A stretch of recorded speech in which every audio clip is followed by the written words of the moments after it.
Welcome to जिल्फा math. Maharashtra TET exam का हम क्वेश्चन हल कर रहे हैं। क्वेश्चन है 3√3 सम ऊंचाई वाले मुतसाविल अजला मुसल्लस का अहाता क्या होगा। यानी यहाँ हमें हाइट दी है इक्विलैटरल ट्रायंगल की जो कि 3√3 सेंटीमीटर है। तो उसकी मदद से हमें मुसल्लस का अहाता यानी पेरीमीटर फाइंड करना है। तो चलिए फाइंड करते हैं।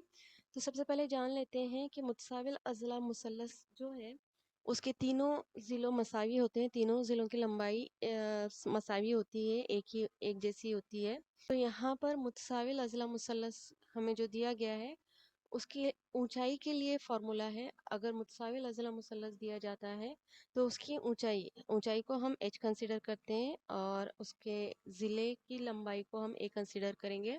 तो फॉर्मूला आएगा मुतसाविल अजला मुसल्लस की ऊंचाई मसावी होती है √3/2 AK, जहाँ पर h ऊंचाई है मुतसाविल अजला मुसल्लस की और a क्या है, ज़िला है, ज़िले का लेंथ है मुतसाविल अजला मुसल्लस। तो यहाँ पर a कैसे फाइंड करेंगे हम, a is equal to 2h divided by √3। यहाँ पर हमें h की कीमत दी गई है, रख लेते हैं। h की कीमत क्या है, 3√3 सेंटीमीटर हमें दी गई है, ठीक है। और यहाँ पर ये √3 कैंसिल हो जाएगा, बचेगा क्या, 2 × 3 एंड 2 × 3 इज 6 की एक ज़िले की लंबाई अगर हमें पता चल गई है जो कि 6 सेंटीमीटर है तो ऑब्वियसली उसके बाकी दो ज़िलों की लंबाई भी 6 सेंटीमीटर ही होगी।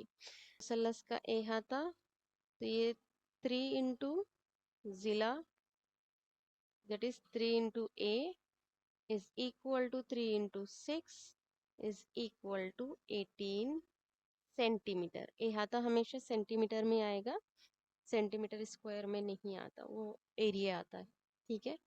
तो यहाँ पर मुसल्लस का अहाता हमें पता चल गया है जो कि 18 सेंटीमीटर है और ऑप्शन 2 पर ये आंसर दिया गया है, therefore आंसर 2 इज करेक्ट।